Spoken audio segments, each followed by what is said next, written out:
Haleluya, salam saudara, kita bertemu kembali. Kita pengkhotbah sering berucap tentang usaha sia-sia, usaha menjaring angin. Semuanya sia-sia.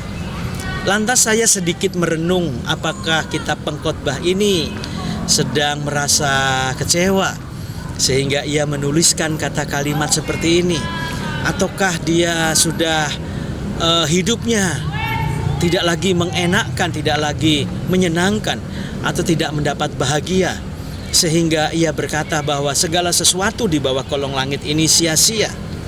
Akhirnya kembali lagi saudara, kita teringat dan kalau perlu terpikat kepada Tuhan, bahwa ternyata saudaraku sekalian, apa yang dikatakan oleh kitab pengkhotbah itu hendak memberikan sebuah dorongan buat kita, bahwa jangan pernah merasa puas dengan apa yang kita hasilkan. Jangan pernah merasa puas dengan apa yang kita dapatkan. Karena apa saudara? Karena waktu itu terus berjalan. Waktu itu terus berubah. Tahun demi tahun berubah. Dasawarsa ke dasawarsa berikutnya itu terus berubah. Perkembangan di sana sini. Tetapi pengkhotbah bilang yang dulu pernah ada akan kembali lagi ada. Gitu ya saudara. Artinya bahwa pengulangan demi pengulangan itu akan terjadi. Dan tidak sedikit juga kita juga mungkin mengalami pengulangan-pengulangan yang sama. Dalam berdoa kita mengadakan pengulangan dalam doa, dalam permohonan pengulangan dalam permohonan, dan terus berulang. Dalam pengalaman hidup juga mungkin saudaraku sekalian, kita mengadakan sebuah pengulangan. Kayaknya ini saya udah lakukan, kok saya lakukan lagi.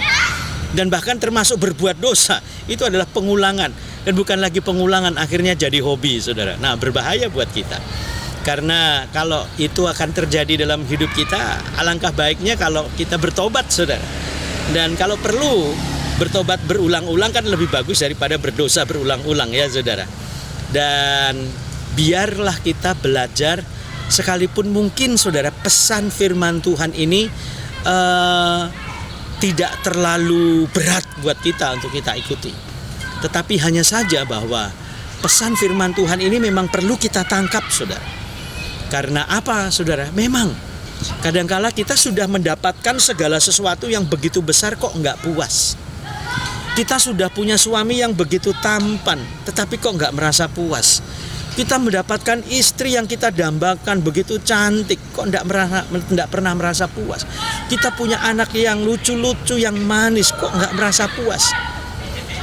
Bukankah sikap hati kita saudara harusnya bersyukur kepada Tuhan atas segala pemberiannya, semua pemberiannya. Kita harus bersyukur kepada Tuhan. Hal-hal yang Tuhan berikan yang baik, kita perlu bersyukur kepada Tuhan.